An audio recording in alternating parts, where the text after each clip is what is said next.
But I have picked out of the big patch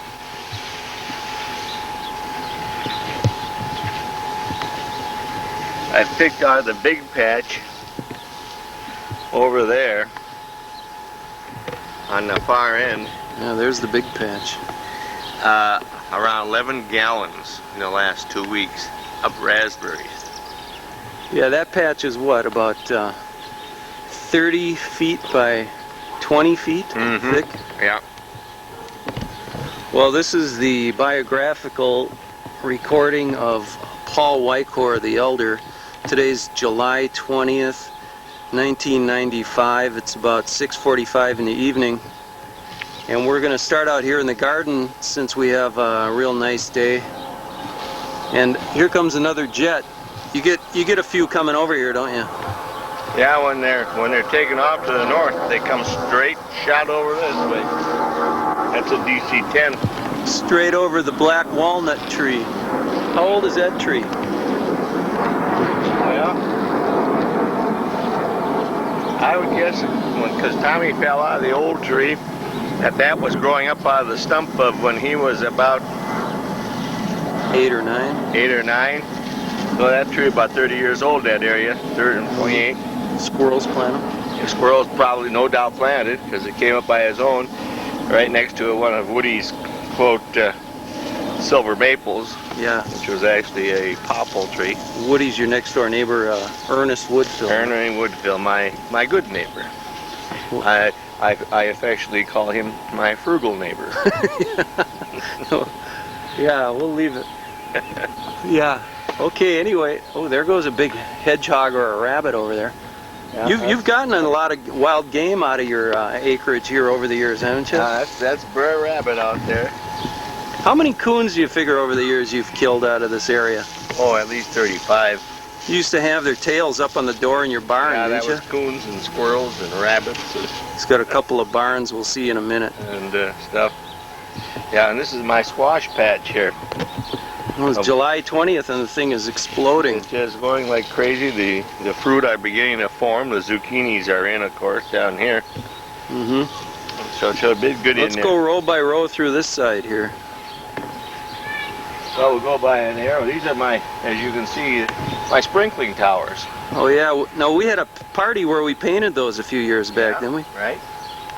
There's 4 of them. 1, 2, 3, and 4, and they're all hooked up. We can come in close down here, number 2, and shoot the water around. Here we have. These are winter storage onions. I've got about 1,400 in this year, and that leaves down to those. The lower green is our string beans. That'll be the 3rd and 4th pickings. Just beyond the string beans is the cucumber pens. Right. And then when you come back up, you got my pepper patch was for some reason is looking awful tired this year. Well, it's been kind of wet and moldy this year, huh? It's probably that plus my putting that grass in there. I don't know. Oh yeah. And then eggplant and tomatoes and the cabbage family, Brussels sprouts, broccoli, cauliflower, early and late cabbage, and then my corn, and then the raspberries. Right. Okay. And of course, behind you is the grape arbor, and there'll be a few grape arbor, and of course the whole bean. Yeah, this gets more and more dense through the year, doesn't it? Yeah. It gets to be almost a completely shaded little environment. There in a good rain. Yeah, the rain doesn't even get through. Okay, and then right here's the path. Yeah, that's the path down from the upper garden to the lower garden. Right. And the lot goes from the street beyond the woods 406 feet. And you just acquired a little property here a little bit ago, huh? From where we're standing, 120 feet north. We're on the line here that used to be your line, and you got a new 120 feet north, yeah, by 110. from Russ Kroger, huh? Russ Kroger, my lifelong neighbor here, and I took care of that land for him and farmed it for him as I call it a sharecropper. And he gave it to me before he died. He threw in his 18-horse John Deere, which wasn't too bad a deal. Yeah, yeah. Now, you moved in here what year? We moved in here in February of 1957. Mm-hmm. January or February. And I was born the following July. And Paul John was born July 3rd, 57. Mm-hmm. Okay, let's stick to the plants, and I'll quit asking off. Well, I don't know. We'll just go with however it comes. Let's go right down the row here. I was starting with pole beans, 2 different kinds. The burpless cucumber fence, volunteer dill. These are the cherry tomatoes, red and yellow. Now this is a volunteer squash plant here, crawling amongst the shallot onions, Mm-hmm. multipliers. And then there's some small leeks still growing right next to the onions. And then the storage onions, you see they're falling over. That means they've matured, and it's just time to pick them. Right now. And then we come to the garlic patch, which is when these bulb casings on top start to split. A week or so after these split open, the garlic is ready to harvest. We'll dig it up and dry it out and cure it. Hang it up in the barn in bunches. Was it a 2 or 3 year process to get those going? Yep. I'll plant these little seeds next fall. And the following year they'll harvest. They'll be about as big as a nickel. And then I harvest them and dry them out again and plant them the second year. And then in the third year they grow into a head of garlic in the ground. Mm-hmm. So there's a 3-year cycle. I've already dug up these that I planted last fall. They're in the barn drying out. Mm-hmm. So it's 1, 2, 3. And these down here, when we dig up, I had a spade, we'd dig one out. Would be the whole garlic. And last year, and I assume it'd be fairly close this year, I had a half bushel of cured garlic. Cured and cleaned. That's a lot of garlic. A lot of garlic. Well, go ahead of me here. I can't go any further. Just point out these. Yeah, this is volunteer dill coming up in the onions.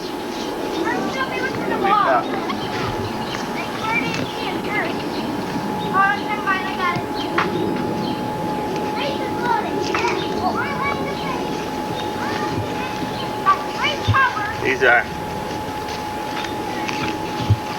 red onions, the sweet ones. Mm-hmm. And then we have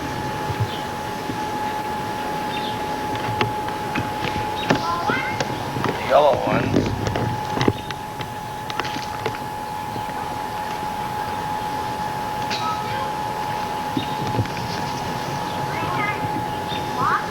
Okay. So we have the red and yellow onions. There's 3 types of yellow onions. Now I'm gonna. Beans, parsley, dill, carrots, beets, kohlrabi, 4 kinds of lettuce, Swiss chard, more kohlrabi, cucumbers, whole bean, horseradish, and then the garden is lined with marigolds. What do the marigolds do? Marigolds are supposed to deter certain bugs and stuff from the plants, and they just kind of look nice. But these marigolds, I thought I was putting in short ones. They're turning out to be tall. They don't look as good as those tight, small ones. Yeah, the bushy ones. This is the black walnut tree in my scarecrow over there that my daughter-in-law Gigi gave me a few years ago. Uh-huh. What's this tree right here? What kind of apple is this? This is a Connell Red. C-O-N-N-E-L-L. Connell Red. I call it the Halloween apple because ready to eat about that time. It's a big, juicy, good eating, very great pie apple. Let's start back here. Want to go to this one? That is a Parker pear. It's been severely damaged last year as this. 2/3 of the tree is gone from wind. They must be weak branches or something. And this is a Seckel pear. This is a good pear too. This too was severely damaged by wind last year and after the tree is gone. And no crop this year. This is my only dwarf tree in the garden, you can see, because we're both dwarves here. This is called the Liberty. It comes from upstate New York. It's a very disease-resistant, late ripening apple, late October. Is it a hybrid? It's a hybrid, and it's a good apple, not a good keeper though. Good eating. Kind of soft, huh? Yeah. This apple tree, which I don't know the name of because it was given to me by the nursery because they didn't know what it was. But it's a very early, soft apple. And this year it's taking the year off and there is no fruit on it. I have grafted on this, a lot of grafts on this tree. And here's the first one to bear. I've grafted a greening on here, and it's just the first apple it came. And I've got other grafts on this tree to put some good apples on there, but they haven't borne fruit yet. Then we're coming to my northwestern greening apple tree. This is the first year it's bore fruit prolifically. This is a late, hard, green, very good keeper. How old is that tree? This tree is about 12 years old. Oh, it's a big. standard sized tree, so they take anywhere from 5 to 7 years to bear fruit. The last year it had its first fruit. This year it's in its own. And then this one here, this next one is called State Fair. Named after the Minnesota State Fair because it ripens at fair time. About August 20th. Yeah. And it's not a good keeper, it's a good eating apple. This one again bears every other year, and this is its year off. And then I have a Harrelson. This is the old standby apple. This is my oldest, next to the oldest apple tree here. This one bears every other year, and this is its on year. How old do you think? This year, this tree is about 30 to 35 years old. And there weren't too many brands of apples out. Well, I shouldn't say that. Yeah, Harrelson's a real old standard. Yeah. And then we come to the whole break in the back end of the flower bed here. And here's my Father's Day present from Paul John. It's my goose duck. Yeah, we really didn't get that thing a name. But it's pretty. I think maybe it's a canna duck. Yeah, that's right. The canna lily duck. Yeah, it eats canna lilies. Okay, well, quickly, you got 1, 2, 3 more apple trees, huh? All right, this other tree is another Harrelson. This is my oldest tree in the yard. I dug that up out from my father's land down on 43rd Avenue in Columbia Heights, and that's the first tree I planted here. And then the others followed, and some are second time around trees. This is a Minnesota Regent. This tree is about 20 years old. This is a good, after a frost hits it, great, crispy, juicy apple. They're the real crisp ones. And a good keeper. Between the greening and the Connell red and these, we'll have apples into April. Yep, that's right. We keep them in the basement too. Yeah. Let's go over and take a look at your barn. Well, this is my first barn built, finished in 1979. Walk over by it. Paul John mixed the concrete for the slab for this little barn in a wheelbarrow. Remember, you were really working that day. Yeah, that was a job. Yeah, I remember that, with a shovel and a hoe, right? With a shovel and a hoe. Yeah. This thing used to be red, and you had it repaneled, huh? Yeah, and then I had Merle put on new siding this year, and he hasn't finished the doors yet, so I can't paint it. But it's looking better now. Yep. This little red box over here is where my neighbor Ernie and I grow all of our plants for the garden. We have just emptied it out and put it to bed to wait for next spring. And you fire this thing up about what date? About the 1st of March we plug it in. It's wired underneath. Open it up for us. It has coils underneath to heat up the ground. And we fire it up about the 1st of March. 15th of March we plant peppers. And then comes the other stuff. So we grow all of our stuff in here for the garden. All the plants. And the flowers. So now, we close it up now, and during the rest of the summer, the sun will heat it up and sterilize the soil, and have a good soil for next year. Good idea. Kill the little seeds in there. Yeah, weed seeds, etc. Okay, then you have one more bigger barn that's newer. We're going over to barn number 2 here, which was built, today's about 92, 91, 92. It's older than 3 years, isn't it? Oh, we had the barn warming a few years back, didn't we? Yeah. So maybe it is 3 to 5 years old, somewhere in there? Yeah. Only we poured the slab with ready mix here.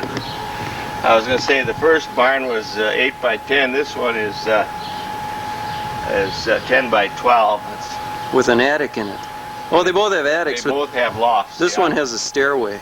Yeah. This one has a pull-down stairway. And that's the tool shed, and this is my equipment shed.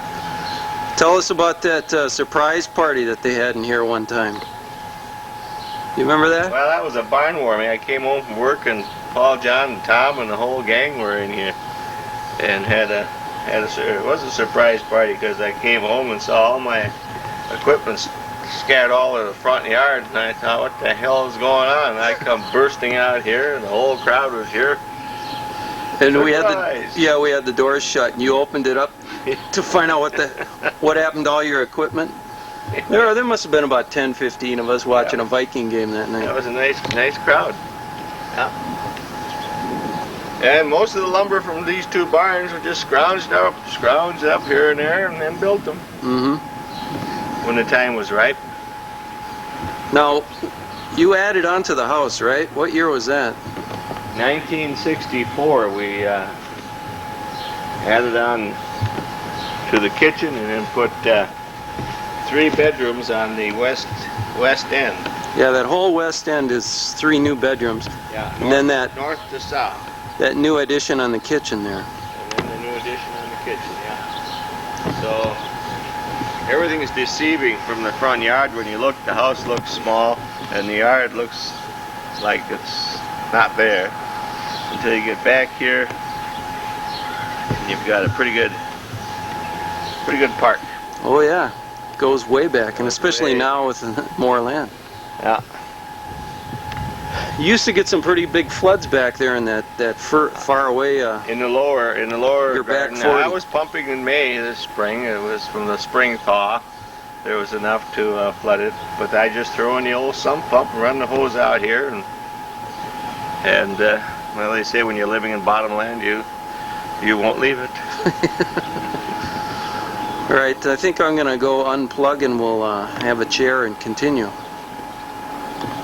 Oh yeah, the big pines. My little bit of north woods up here. This I got those trees off of my brother Walt's land when they were about 18 inches high. to stop the kids from sliding down the bank. They were sliding all the way in, knocking the doors out of the garage. And I put those seedlings in there to stop the traffic, and now I got a little bit of North Woods in the backyard. Yeah, the wind whistles through them, huh? Those are about, I would guess, 25, 30 years old. They look like lodgepole pines or ponderosas or something from out west. They're either a red or a white pine. I don't know what they are. But I sure do like them. They're beginning to look majestic. They sure do. They're huge. Yeah. Okay, on this portion of the show, we're going to talk about your family and you and your origins and history. So you were born in what year? I was born August 30th, 1929 in Columbia Heights in my dad, John Wycor's home on 917 43rd Avenue Northeast.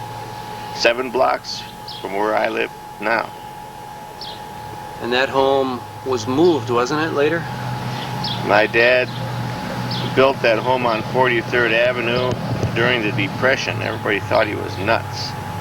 But he built it out of boxcar lumber and then in 1962 he sold the land and his 2 homes and moved the house down on 42nd Avenue. Where my mother lived until she died. Well, let's talk about Grandma and Grandpa. Now, Grandpa, you mentioned, he came over from the Ukraine through, and what do you know about where he came from? Well, how he got here? I would call him, today we'd call him a draft dodger. He left the Ukraine. He was 19 years old, someplace in there. And he traveled across Europe, got into Germany, and I don't know exactly what port he left from, but he got a fake passport and came to I assume the Statue of Liberty, New York. Yeah, we don't know what port of entry for sure. Probably there. Well, we assume it because it was 1912 or 1913 he came to the U.S. and we assume he went through the Statue of Liberty. And he was in Brooklyn for a short time, and then he moved to Minneapolis, and he got a job with the Milwaukee Railroad over in the Seven Corners area of Minneapolis, and got married and had 3 children. I don't remember his first wife's name, but he had Olga, Jenny, and Bill in that chronological order. And he lived on 609 19th Avenue South. That building is still there. It's probably a renovated house now. It's renovated. It's part of Augsburg College. Oh, really? Today, probably for students. Yeah, there's a pretty rich history down there with Bohemian Flats and railroad workers and Teamsters. And then my dad's dad's name was John. His first wife died of pneumonia, and he had heard of a young lady up in Winnipeg who was from a village across the river from where he came from. And through the grapevine, he heard about this young lady up there who was about 19 years old. This was now 1922 in that area. And so he left Olga, Jenny, and Billy with a Mrs. Horozuk, who was, I remember her very well. Took care of them, and he went up there and romanced her for 3 weeks. And she had complications getting into the U.S., but finally got down here. And then 1923, they moved from the Seven Corners area. He bought 200 feet of land on 43rd Avenue in what was then Columbia Heights farmland. And he had a little shack there. that they lived in, and he went to work. He was with the Sioux Line Railroad then. He was a carman, a railroad carpenter, if you will. He put together boxcars with hand tools. He repaired, yeah, and he repaired the passenger cars, etc. Great big oak beams, cutting 1, 2, 3-inch holes through them, stuff like that. He did all winter. All heavy work, all hand, no pneumatic, no hydraulics, no nothing. And it was all hand work, heavy work, hard work. He was known as a pretty tough guy, huh? He was a big man. He was about 6'1", 6'2" in his prime, and strong. Yeah, a big man. A very subtle sense of humor, but a sense of humor. What's that story you tell about when he had to go to the eye doctor downtown? Oh, he found out he had cancer in his eye. Well, how old was he? He was 65, 66, something like that. It was after he retired. So he was just in his late 60s. And he went down to see the doctor, and he was going to have to remove the eye. So I went down the next morning to see him, and they said, oh, he went home already. He got tired of it here. So he had his eye pulled out. They put a glass eye in, and he was home in 18 hours. Took his old eye home, or his glass eye, and rode the bus? Just walked out? Yeah, or a streetcar. Yeah. Kind of surprising. Yeah, he was tough. Now, when they moved into Columbia Heights, and then he married my mother, whose name brought my mother from Canada, Celia. And they had a little boy, Michael, who died in infancy, and then a little girl, Mary, who died in infancy, and then came Walter, Paul, and Jim, in that order. Walt born in 1928, and Jim in 1931 or 32. And you were in 29. I was born in 29. I was the middle of the three boys. You were the year of the crash, huh? The year of the crash. I don't remember it, though. Yeah. Now, let's find out a little more about Grandma Celia. We'll stop here for a moment to catch the phone. Okay, Celia, you mentioned, ended up in Winnipeg, and she came over from the Ukraine about what year, do you know? I would guess it'd be about 1921. She lived in Ukraine during the Revolution. She lived through that. She had many war stories to tell. Her father had been to Canada several times. He was a businessman, as I recall. A farmer businessman? Agribusinessman, huh? Yeah, could be. I'm not sure. But no one else would come to this country. She was the only one that had the guts to come into it. And then later on, her and Pa lent money for her sister to come to Canada, Pauline. Pauline is still alive today, but she's a vegetable in an old folks' home up in Timmins, Ontario. So, yeah, Ma was a tough little girl, colorful.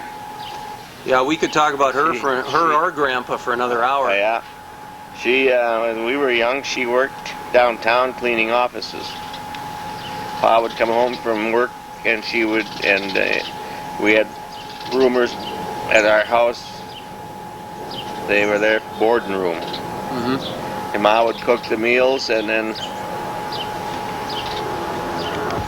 Now, we were talking about Grandma. One thing you would have to say about both of them that nobody could doubt was that they're pretty hardcore working, hard-working people. They were hard-working. We had a cow and ducks and geese and chickens and rabbits. We even had a goat. And big gardens. You think my garden was big, twice as big. Yeah. All handwork. You'd have a guy come in with a plow and a team of horses spraying and plowing. And you'd can what now? Oh, my mother used to can 600 quarts. God. Of all mixed? Peaches, raspberries, strawberries, rhubarb, all the sauces, you know, pears. And then we canned our Pa would get a pig, and we'd butcher that, and then we would fry the pork down and put it in a crock, and then pour the grease over it, and then seal the pork in the crock. Put it down in the fruit cellar, and then you would take some out, and after you warmed it up, you poured the grease back on top of the crock and sealed it back up. That grease would keep it canned. Huh? Yep, beautiful. And then we canned beef, and we canned chickens. And, what was that story about when you had to climb out on the ice and something about the ducks? Oh, that was that huge Armistice Day storm, 1940? 41? 41. That killed, 42 maybe? That killed all the people down in Winona and all across the Midwest? Yeah, all the duck hunters are out in a beautiful day, and then it turned bad. Went from 70 down to about 10 above in a couple hours? Yeah, wind and storm. And we had a bunch of big white ducks out on Jackson Pond, which is behind Pa's garden center, and we took Walter, and Pa and I went out there in the evening and tried to get them out, but they wouldn't come to shore, so we gave up on it. But he got us up early in the morning, went out there, and they were out in the middle of the pond, still struggling to keep in their little spots, and he took a ladder and a rope and slid Walter out on there, because he was the lightest one. And Walt grabbed each one and just shoved it threw it across the ice like a bocce ball, or whatever you want to call it. Yeah. Got them all and threw them all in a chicken coop and come home from work. Pa went and looked, and they were all fine. Didn't lose a one. Didn't freeze up. No, they were fine. So bad. That was an experience. I do remember that. You guys were all laying out there on the ice trying to... No, just Walt and I were sure. We only sent Walter out there with a rope on him, and he was sliding through, and Pa was watching, and I would collect the ducks and put them in the wheelbarrow. Okay, now for those who might not know in the future, Walt, what's a short 5-sentence story of his life? Walt was an quiet, unassuming, studious type of a kid. Made no waves in school. He played piano at home. He graduated from high school and immediately joined the Peacetime Army. In 1946 he graduated. Him and Jim Hasher, our friend, went into the Air Force, Army Air Corps, I think they called it then. And at 4 years, Walt came out, went to the university on the GI Bill, and became an electrical engineer. Went directly to his first job and only job was with the 3M company. And then he moved out to, well, he was in Maplewood, and then he moved to where? Well, when he started, he moved to Maplewood, and then after a few years, bought some land in Afton, 5 acres, and built a house out there. And he lived there till he died in March 22nd, 1995, age 67, of prostate cancer. He just retired a little over a year before. Yeah, he had moved to Florida, huh? Well, for winter. They have a condo in Florida for winter, yeah. Okay, how about Bill? My brother Bill I guess he was like most of those Depression kids. There was no work. He went in the CCC camp, the Civilian Conservation Corps. He spent a couple of terms in there, and he rode the rails. He was kind of he was a stepson, you know, and he was kind of a rebel. Kind of colorful? Very colorful. He was another guy, big, strong. And he was on the rails, and he ended up in California at my sister Olga's place on VJ Day, or whenever Japan bombed, no, that was not, that was Pearl Harbor Day. He was out there on Pearl Harbor Day. Yeah. When the bombing took place. Yeah. That day. So he enlisted in the Air Corps in California and spent 3 or 4 years in the Air Corps. And then he came home and worked for General Mills. Lived in Idaho, Boise, Idaho, for a few years. But didn't he go into politics here locally? Well, when he moved back here from Idaho, he lived in the trailer camp on 45th and Hennepin. And it was just they had just seceded from Columbia Heights. Yeah. And he was the first mayor. Yeah. Of Hilltop. Yeah. Right. And Bill died an untimely death. When they closed up his job at General Mills, he went back to Idaho, and he was working on the Hells Canyon Dam. He was a boilermaker, and he was killed in a construction accident. He was age 37 in 1957. Yeah. Lived for a couple of days, and you brothers got out there and. Yeah, they couldn't get him out of shock. He was out in that country hospital, and they couldn't. He died of shock. They couldn't get him out of shock. Yeah. How about Jim? Jim? Colorful. Well, he's a lobbyist now for the Minnesota broadcasters, right? Yeah, Jim was. I compare him to Bill our whole life. He was a tall, lean, lanky kid, a rebel. Mm-hmm. Ran away from home a couple of times when he was young, and he was a dropout, and he worked in the feed mill, and he decided to go to radio school. He went to the Brown Institute, and he was doing that when I was going to school in California. Mm-hmm. Jim sent me $15 a week. No kidding. Out there, and so Jim got finished up. He was a radio announcer in Sioux City, Iowa, Davenport, Iowa, Huntington, West Virginia. Then he got into management, and today, after being in radio business all his life, he's the executive director of the Minnesota Broadcast Association. Yeah, he represents the Minnesota broadcasters. All of the TV and radio stations in Minnesota. He represents them. He's their lobbyist. He likes to schmooze with big shots. Huh? He loves it. Yeah, and he's a politician. When Jim lived in Blaine for a short time, he and Carol, before they went to West Virginia. I don't know if it was the West Virginia or Manitowoc, Wisconsin. Mm-hmm. Jim was in politics. He was a councilman for the city of Blaine for a year or two. Mm-hmm. Yeah. Okay. What did you mention? He lived in Muskegon for a while. Muskegon, Michigan. Yeah. He ran a radio station there. Then he came back here and went to Huntington, West Virginia for a while. Then he came back here, worked for KSTP. Mm-hmm. And he went to Algona, I think. Right, down in Iowa, and then he went from Algona to Worthington.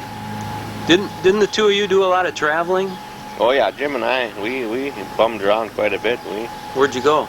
Oh, we took Jenny and her kids out to California in '53 or '54. Dropped them off in Los Angeles, then we went up to Vancouver and came all the way across Canada to Winnipeg and down here. Another time we drove out to Boise, Idaho, and after Bill got hurt. Well, we got a little interruption here. We'll come back in a minute. We'll have. Yeah. Okay, once again, here we are, July 20th, 1995, for the third and final portion of the Paul Wykor biography. In this section, we're going to talk about his life and times. Now, you were born in 1929, then you went to grade school where? Columbia Grade School on 41st and Central. Okay. And up through 8th grade, kindergarten through 8th grade, and then right down almost adjoining it with a playground in between was the Columbia Heights High School, where I graduated from 1947. I was not a honor student, but I played in the band. I was a trumpet player. You had your own band, didn't you, at one point? In the last 1945, 46, 47, I had an 18-piece orchestra. Yeah. Where did you play with that band? Oh, we played at the field house for dances, and we did a couple of weddings, and we bopped around. This was a swing band, right? It was one of the big bands. We played the old big band music. Who were some of the composers? Benny Goodman? Yeah, all those. Benny Goodman. Harry James? Harry James. The guy that got killed during the war. I forget those. Yeah, names they too. won't come back to me, but there was a bunch of big bands back there. We had all these. I had all these orchestrations, and like I said, 18 pieces was a standard size big band then. We had a good sound. Were you the solo trumpeter? I was the leader and solo trumpet player with Sheldon Schwartz on first trumpet. Were you guys kind of doing it for civic helping and pride and stuff like that, or were you getting a few bucks for it? We were just doing it for fun. If we got a few bucks, we bought some more music. We didn't. We just did it for the fun of it. We had nice bandstands, and we called ourselves the Melody Makers. So, and that was that. And then I was president of the student council my senior year. I was photographer for the school. Oh, practically my whole time. Did the photos for the yearbook? For the yearbook, and I was on the Pocket Gopher, which was a school paper. I was on the staff there as a photographer, and I wrote some articles. You were in boxing too, weren't you? Back during the war, they had compulsory boxing in Columbia Heights for all boys. Actually, I started in 8th grade boxing, and I was a chubby little guy, so during 4 or 5 years of boxing, I had 64 fights from flyweight to heavyweight. Holy cow! 60. Did you end up with a win-loss record? I don't remember my win. I never took a championship. I always lost in the finals by points. You know, politics I called it. Were people knocked out a lot? Oh yeah, those that were inept and couldn't tell their left foot from the right, and there were a lot of them. I remember my good old friend Danny Corba, my brother Walt, my friend Jim Hasher. These guys, they had no adeptness in the ring at all. They just go in there and get blown away. Yeah, huh? just get blown away. And yeah, there were some bloody. That's how they finally, the parents got up in arms and stopped it because of these inept guys getting knocked out. Yeah, compulsory. Yep. Did they have boxing, do you think, going back decades before the war, or did they start it during the war? No, it started and ended during my time in school. It was the only time, just during the war. In case you guys had It was to a be part of the soldiers. self-defense business. Yeah, You know? yeah. And they taught us self-defense, the art of self-defense in gym class. We had boxing as part of it, and they taught us boxing, the moves. So that was fun. In the neighborhood when you were growing up, when you were a little kid, there were different ethnic groups, mostly Eastern European. What was it like? What were the different groups of kids? Well, there were the bullies, the Lems up the street, the Germans, the Bootleers, the French, the farmers. I don't know what they were. Did some of these people speak their native languages? The Lems were second generation. But on 42nd Avenue, the Kordiaks and the 44th, the Guziks and the Tomchaks and the Tomasiks, yeah, they all knew their languages. But the Ukrainians, we were the minority. Not too many of you? We were on 43rd Avenue, the Whitehorse. We were the minority in that whole area there, and those others would pick on us. But we had a brother Bill that settled the score. Yeah. A heavily Polish area? Polish, yeah. Irish, Sullivans. Oh, really? Sullivans, the Bootliers, the French, the Lems, the Germans, the Schmidts, weren't there the Bays, the Wentworths, that's English.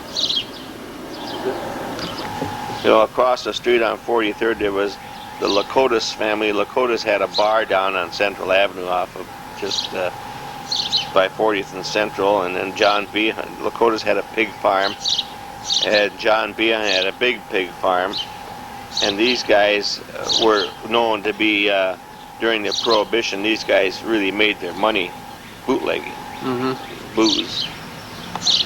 In the 30s then? Yeah. 20s and 30s. I don't remember, you know, I just heard about it from my dad. Right. But we had a big mix of ethnic people there, yep. And everybody was farming back then pretty much to supplement their food? Everybody had a cow and chickens, yeah. And just about everybody down there worked on the railroad, on the Sioux line. And we used to come home from school at noon to move our cow, who was on a long chain and an auger in the ground, and then give her a wash tub of water, and then we'd go back to school. Right across the field, all the way across the field to school. And you had a paper route, didn't you? We had, actually I never had a paper route. Walt had a paper route, and he was a station manager, so he was always delivering 1 to 6 routes. So I was always busy peddling paper, but never had one of my own. So you just... I had one myself, one time, and it was up in this neck of the woods, which was nothing but clay then. And I started on a Sunday morning up here in the heavy rain and mud and crap, and I quit fast. Well, you developed this, speaking of clay, this whole property was just a big, flat, hard rock when you got here. When they built these homes, they took the topsoil off to fill in the low spots because there were swamps here and there. Brolik's house is on the swamp. It's all buildings. And they really got water in the basement still, I think. So when I... Okay, now, high school you were in the band and so forth, and then when you got out of high school, you... I graduated, well,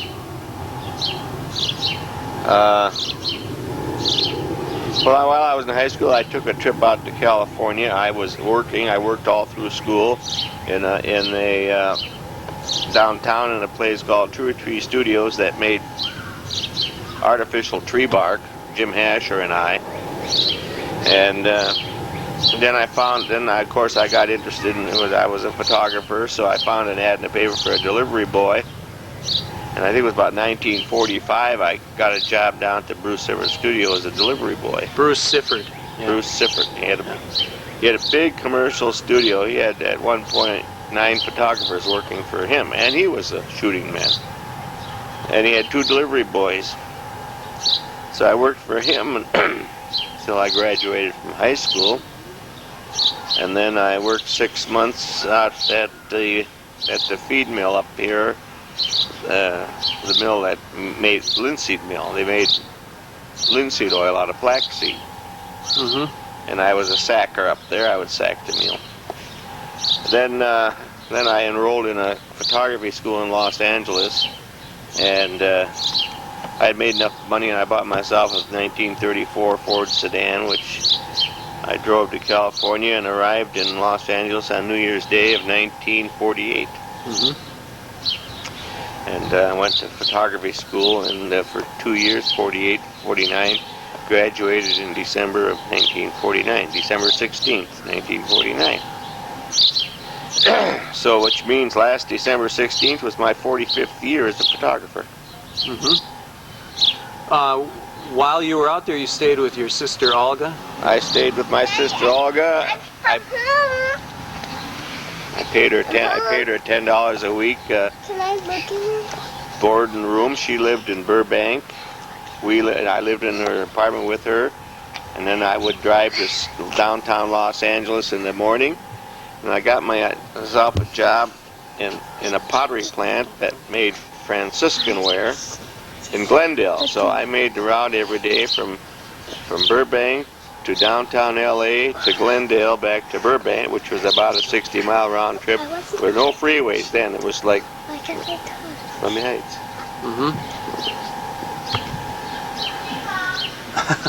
So, oh, Geneva's here with us. So then Grandma wants you to check the cookies. you graduated as a professional photographer credentials, and you came back and you worked for Bruce then, or before, No, before and after? Or after what? I got back to town here, my friend Bob Williams had quit school before me and had a job with a printer who wanted to have a commercial studio, and Bob got me in there.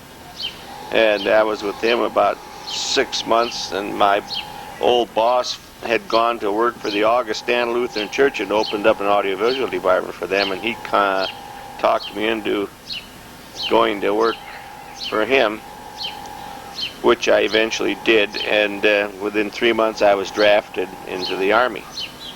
Right. Then where did they ship you? And I went to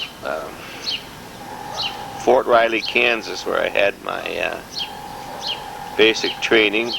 Used to sneak home weekends with a friend of mine from Litchfield who had a big Oldsmobile, and we would come back to Minneapolis, which was outside of the 500-mile limit, but we would do it. And we got snowed in this town of Worthington going back one time. So we were AWOL for 5 days. What'd they do to you? They just remanded us to the base for 30 days. Because we were in a band training school at the time. I had gotten out of the infantry and into a band training school, which they had in Fort Riley. And he happened to have 3 first-chair players, which he needed, so he didn't throw us in jail or whatever. So then I got into this.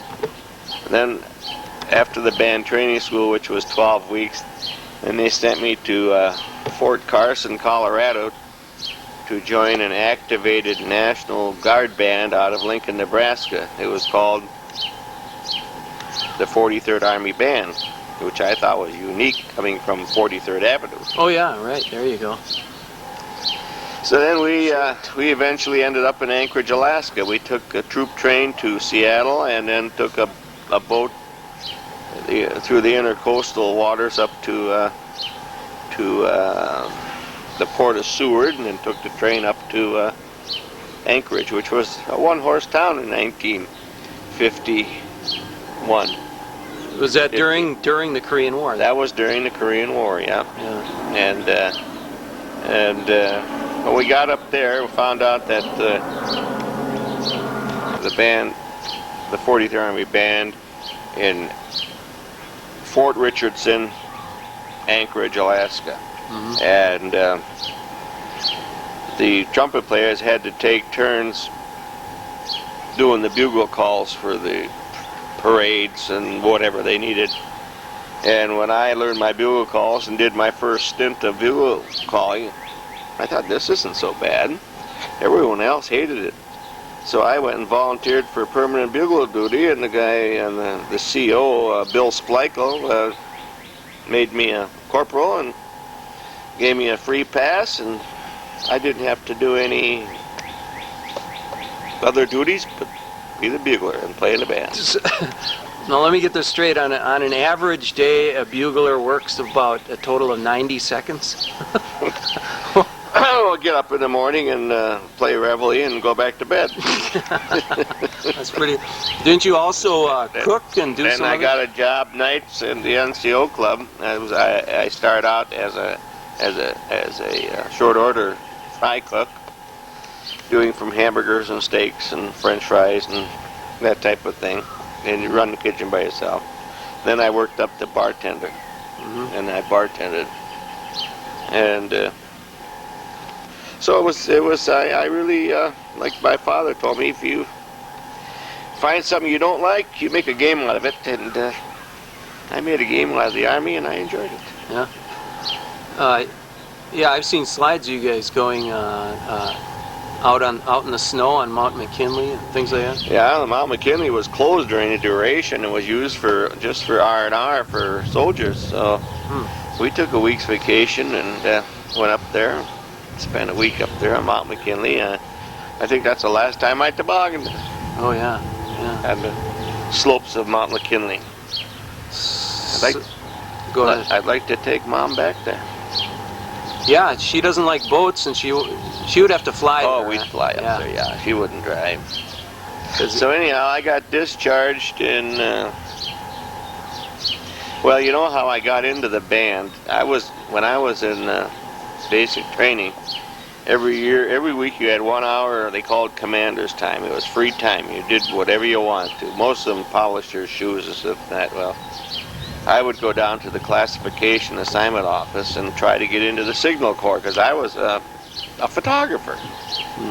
But they'd always tell me, you're not in the Army long enough. You're a draftee. You're not in long enough for us to send you one of our schools. But I went down. I persisted. I went down every week, and they looked at my records and they'd tell me the same thing. Well, after about the 6th week, they said, "Oh, you're a trumpet player." A note came down that we need the Army bands are short of trumpet players. Well, anyhow, that's how I got into the Army band, because there were short of trumpet players. When I rotated, spent my time up in Anchorage, they rotated me back to Camp McCoy, Wisconsin, to spend the last 6 weeks and muster me out. I reported in. They looked at my paper and said, "Another goddamn trumpet player? We don't need any. Muster him out." So I got out. Because they had too many of them. Pretty good. And then I came home and decided, well, do I want to be a trumpet player or a musician? And I made the decision this way. Photographers get to go home earlier. Yeah, right. Trumpet players stay out all night. Till at least midnight. Yeah. So what year was it you got back? I got discharged in October of '52. Then you were working for the church then first? Or then the boss found out I was out of the Army and said, "Get back to work." So I went back to work for the Augustana Church as their photographer till 1960 when they merged out of existence, and my job was obliterated. Meanwhile, I had been helping out doing work for the old Evangelical Lutheran Church, the Norwegian Lutheran Church down on 5th Street downtown. And they had just merged into a new church called the American Lutheran Church. And they wanted to have what Augustana had. Their own photographer. Yeah, so they hired me and I ran their photo department for them. In fact, I had photographed their merging convention when they merged into the ALC, and I photographed the whole history of that church from 1960 to 1980 through 87, the 25-year existence of that church. Even through all the name changes and all the same studio though. No, you moved. I moved. I was in St. Paul for a while. So you were in St. Paul in a studio up there by Luther Seminary, yeah. Off 280 in Como there? On Houston Street, yeah, for about 3 years. Then they built a new seminary building there and tore the one down, so I went back to Park Avenue where I had originally started in 1950, and I'm still there, but on my own. So you retired, you had that retirement party, what was that, 80? Semi-retired, because you're still shooting a lot now.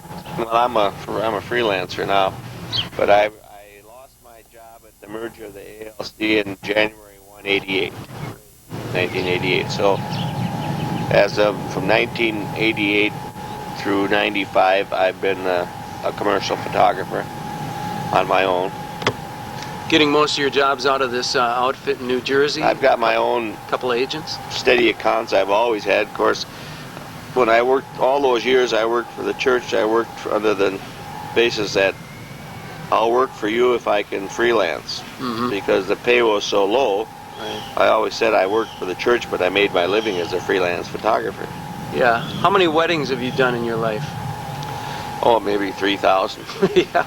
Right. Confirmations, groundbreakings. Confirmations, groundbreakings, portraits, conventions, many conventions. Yeah. What are some of the cities? Just I name them off that you've been to for conventions. Chicago many times, Boston, Kansas City, St. Louis, San Francisco, Los Angeles, Portland, Seattle, Banff, Calgary, and more. Milwaukee, Madison, Europe. St. Paul. I went to Europe not for the church. I went to London and Rome for the Theodore Ham Brewing Company. I always remember your advice. If you want to see Europe, just go to Milwaukee. That's right. Yes. I like that. Or Canada. Yeah. Or Canada. So, Kind of a lot of old buildings. of course, in between there, you know, I came out of the Army in '52, and then I met a young lady in about '54 on a blind date, and I eventually married Gladys Hodge on August 11th, 1956. That brings us to the probably what we'll examine here in the last proceedings, your family life. Yeah, we were married in August 1156, and Gladys was a school teacher in Mounds View. And our first son, Paul John, was born on July 3rd, 1957. He later became a noted biographer of the family. Exactly, he's still doing it. Yeah. And then came Tom, who was, you know, and I have trouble here, who was born as a May 26th, Yeah. 59. Yeah. And then Annie, June 27th, 62. Okay, hey. Well, you knew him. So, You knew mine because it was just a couple of weeks ago. yeah, and they were all graduated from Plum Edge High School. Right. And Paul and Tom went to college, University of Minnesota. Let's hear a little more about how you met Mom. Oh, well, my friend Lenny Merrick and Helen, his wife Helen, who was a boyhood neighbor my whole life down on the other side of 43rd Avenue. The Helen Yulmanik was her maiden name. She was teaching in Mounds View, and Gladys, who came from Carlstad, Minnesota, and had gone to school in Bemidji, was teaching with her, and Helen told her about this neighbor, a single guy who just gotten out of the Army, and she could get her a date. Might be good for a drink. Sounds good. Sounds romantic. So, so they set up a date down at Helen's house, and I remember she drank for drink with me, and I thought, boy, this gal is a swinger, you know. And she smoked cigarettes like we all did. Not anymore. No, and then You didn't know she was a Baptist. I wasn't ready to settle down, so I just kind of forgot about her for a while. And a year. For how long? Oh, about a year or so later, I was in the liquor store, and Lenny Merrick says, you know, Jim and I were planning on a trip up north to Ely, deer hunting. And Lenny says, well, there's an old friend of yours teaching in Virginia. And he gave me the phone number, it was Gladys. So, of course, she was forewarned that we were coming, so she was expecting a phone call. So we called her, and Jim and I, and Jim got a date I think it was either Carol or Joyce. Carol, who is now Jim's wife, or Joyce Cadute, I don't know which. But, well, from then on, it was every weekend drive up to Virginia to court Gladys, and And then about a year and a half or two later, I don't know, we got married in August of '56. I think it was. And then Gladys quit teaching until Annie was about 15. Yeah, and, she took some night classes. But she went to night school all those years. Yeah.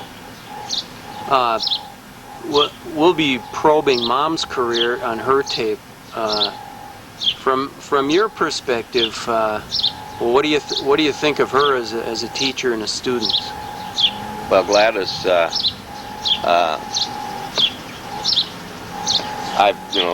over the years, she's not only a good student, she was a 4.0 student all through the university, in all of her classes.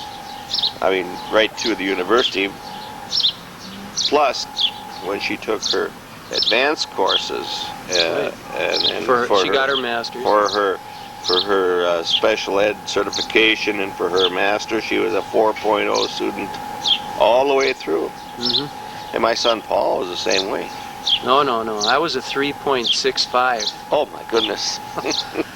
I didn't care as much as she did. Well, I couldn't get the if stomach. It's over 3.5, of course in grading they didn't. But she is a good teacher. She is not only a good teacher, but she is respected amongst her peers. She is respected with awe by some of them. Yeah.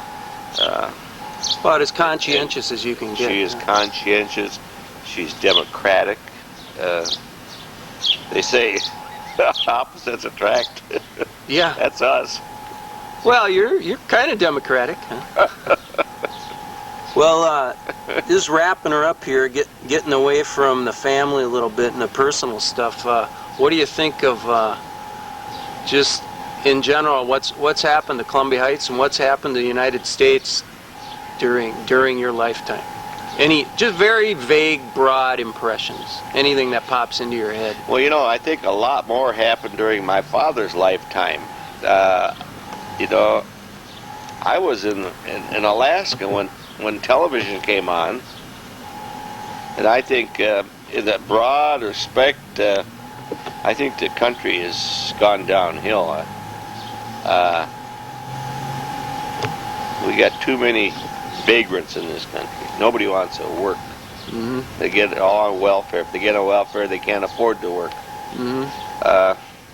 But I imagine that circle's been round and round before over the eons of years, and we're still living in the best country in the world. Yeah. No question about it. How about Columbia Heights, Minneapolis? Columbia Heights, well, grew from a one-horse town, and it's still a one-horse town, a suburb of Minneapolis. The oldest suburb of Minneapolis, the oldest first-ring suburb of Minneapolis. I think even older than St. Anthony Village. Columbia Heights was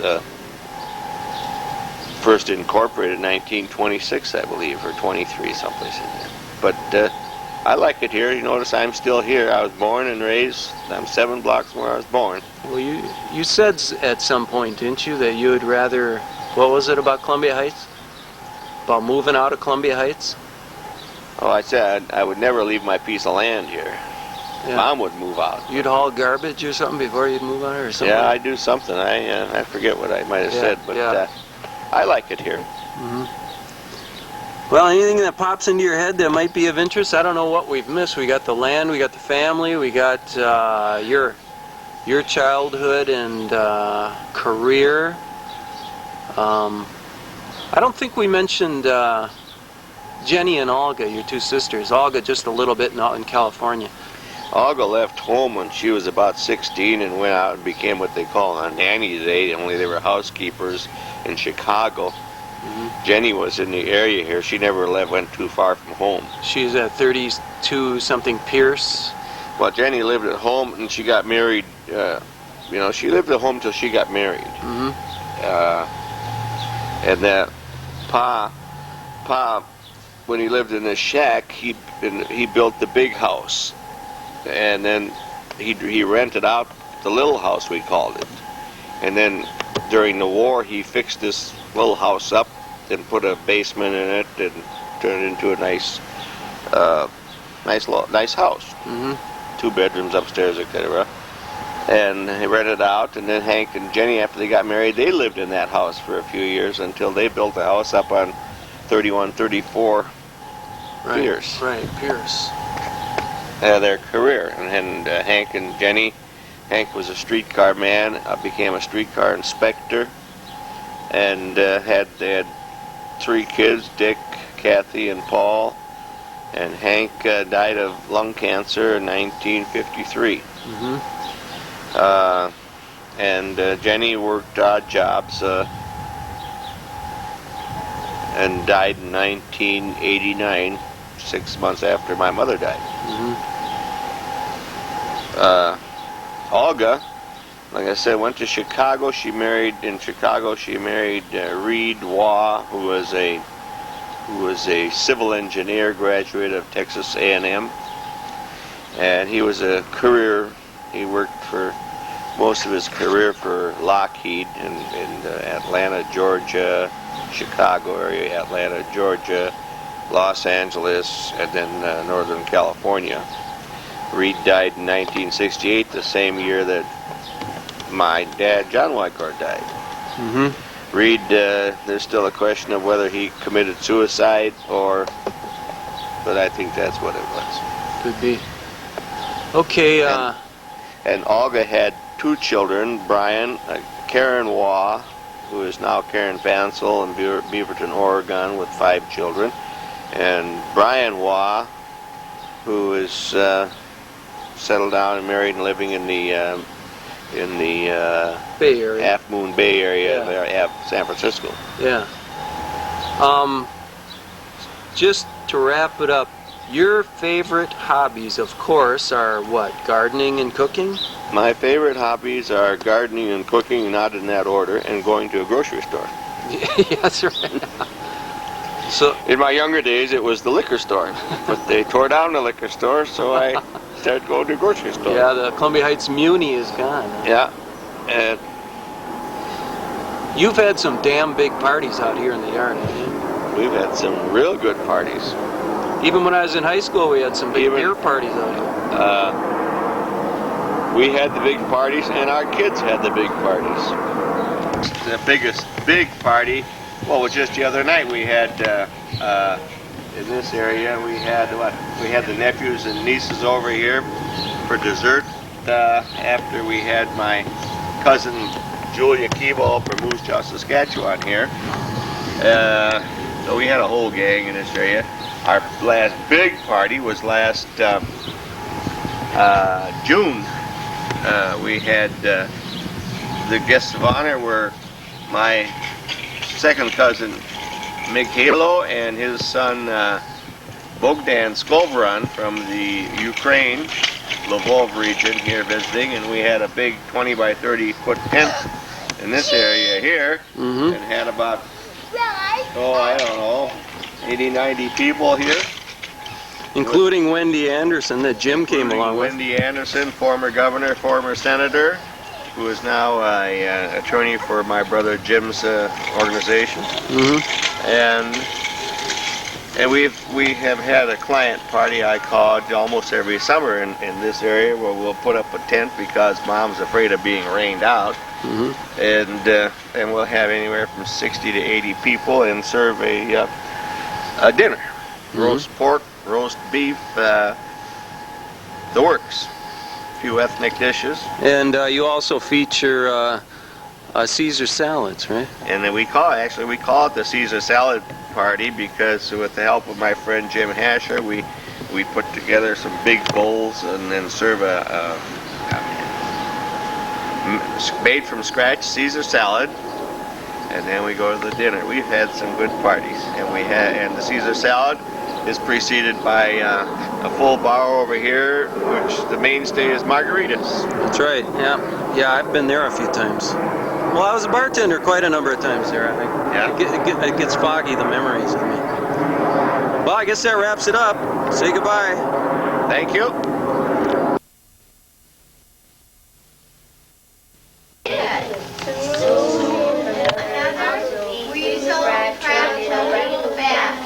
This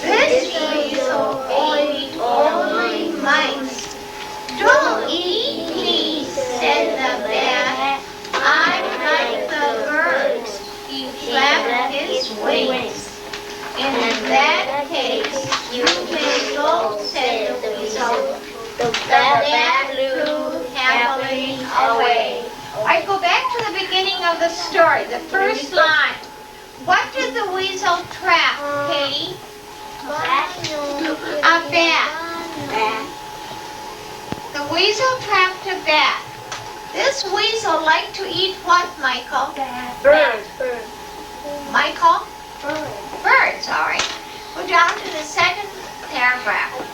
What did the weasel think he had when he trapped the bat? What did he think it really was? A bat. Raise your hands, please. Soner? A bird. A bird, all right. And the bat, what did the bat tell the weasel? You'll find it in the third paragraph. It starts out, no, said the bat, hiding his wings. He told the weasel something. What was it? Don't eat. No, not yet. It says, see my face. Yeah. What's the rest of it? He said, see my face. I have teeth like mice. And the weasel said, in that case, I will what? A mouse. He said. A mice. He said fine mice. He said fine. I eat mice. Right. So instead of the weasel tricking the bat like it usually goes in real life, the bat is playing a big trick on the weasel. What has he done? How has he saved himself? Aniel, how has the bat saved himself? He flew away. He said don't eat me like birds. One time he said it was like a bird, and one time he said it was like a what? Mouse. And read the very last line together. Everybody, the last line. The bat flew happily away. All right, take out your skill packs now that go with this story.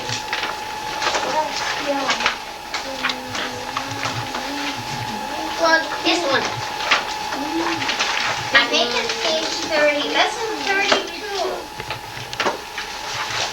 I don't have the skill pack. Katie, you need one too? Okay, Spanish. Today we have two new students with us. This is Katie, who came to join us. And then we have Isak. Isak, would you wave to the photographer? Wave.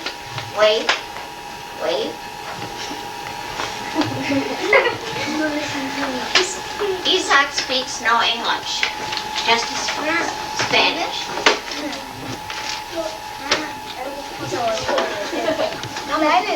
All right. Open up. What's still What page? 31. This is good. I'm getting all the faces. Yeah, but I can't right in there. Yeah, but I can't get you. Okay. Skill pack. Oh, can I look through this? Skill pack. Oh. All right, now this is what I want you to do. All by yourselves. What does this? I don't know how you never found. I'll do the first one with you, and then go on and do the rest the same. Go ahead, just like always. Gelmer, you work with Kaya on her school bench. All right, number 1. The question says, what? Read it, everybody. Question 1. What does the story say? Marcia answers. What did the first weasel like to eat? If you don't remember, look back in your story. Do it together. Read it and do it together. Gomer, sit around the corner so you can help. Gladys. Oh, I'm glad. Then you can help take care of him. Sean, look back in your story if you don't remember. Ouch.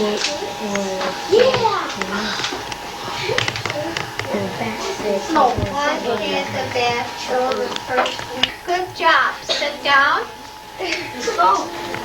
Beatrice, Melinda. Michael. And Katie, come up. Can I put them in order? No, we so sure. Leave your pencils at your desk. And Michael, come on up and put them in order. Fingers first. Our fingers come over here. He said he doesn't speak. Whose name comes next, Melinda or Katie? Oh, May I have your Which one attention, comes please? next? May I have your attention? Does M come before K? Due to the conditions on the playground, Then there which will one be comes no next according outside to the recess. alphabet? There will Send be. something for your students to do in the Katie goes lunch. first. Thank you. All right, Katie. And then what comes?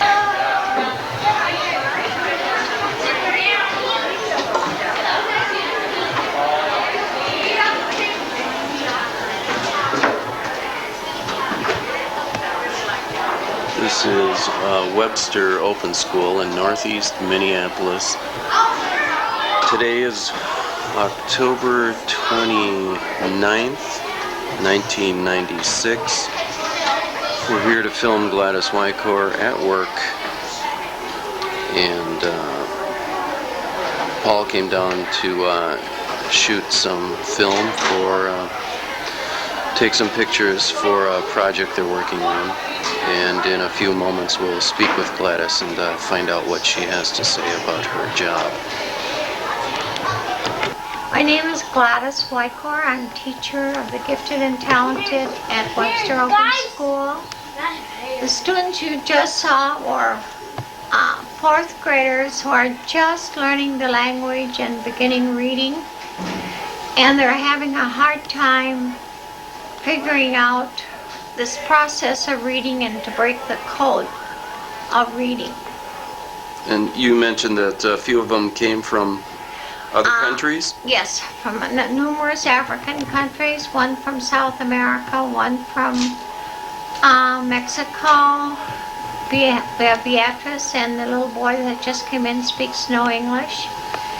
And Soner, who was sitting here, speaks very little English. And Gummer also, that was sitting in the back of the room, speak no English at all. So they're just beginning. And what are your specialties and various areas of expertise? My specialty is I'm reading certified, and so I can help these students break the reading code and begin reading, to figure out what these symbols on paper represent, and start the reading process. And then your other classes and areas that you teach? Gifted and talented, which is entirely different than this class. Those are the kids at the other end of the spectrum, and high achievers. But they might not have made as interesting film work. Both are very interesting. It's just difference. Children come from different places, and you have to take them where they're coming from. Well, we don't want all the beautiful, bright children all the time. We want to get some interesting, colorful people on here too. Well, that's what you had today. Yeah, that's what we got. So we're at, I said this earlier, Webster Open School in northeast Minneapolis? Correct. And you've taught here for how long? About 13 years. And when did you graduate from the university? 1976. And then you went on to do what then at the U? Certified in special ed and certified in reading, and then I got a master's in special ed. And then What year was that? 1985. And then I got a certified in gifted and talented teaching. Mm-hmm. Well, a little later on, we're going to sit down maybe at your house sometime and talk about your family and get a biography. And Sounds fine. who's this that you have hanging around the room with you? I enrolled him as a first grader, and he's been here ever since. His name is Paul. Never able to move up to second grade, huh? He never got it. I'm one of the many, many thousands of volunteers. Yeah. Actually, he does. If you notice our bulletin board, the pictures we have on the bulletin board, Oh, the photos, you're right. photos are by Paul. Now, how many photo projects do you think you've done over the years here? Gladys? Probably thousands. Probably 150. 150 different. No more than that over the years. And what are some of the big events that happen around here that you're involved with during the year? Don't you have some big parties and celebration days? We have International Night, which I have been involved in. We put out a writing book called Castles, which I'm involved in. And, Bring a lot of food? well, I've been Not known anymore. with Paul's help, brought a lot of food to school. Well, at times you did, though. The state won't allow you to Hepatitis. bring pull-up cheese or stuff like that. You know, We you used can to only bring do that 2 in roasters National of Fair. Holub from International Night. Holubchi, which is Ukrainian cabbage rolls with cabbage rice and hamburger. Yeah. You can't bring anything unwrapped. No petaha either? No pet I have. Okay, that's good for now. That's exactly what I wanted to get. And Well, have Well- a good day. we'll talk to you at the next part of this film, probably up on 40th Avenue. All right, sounds fine to me. Thank you.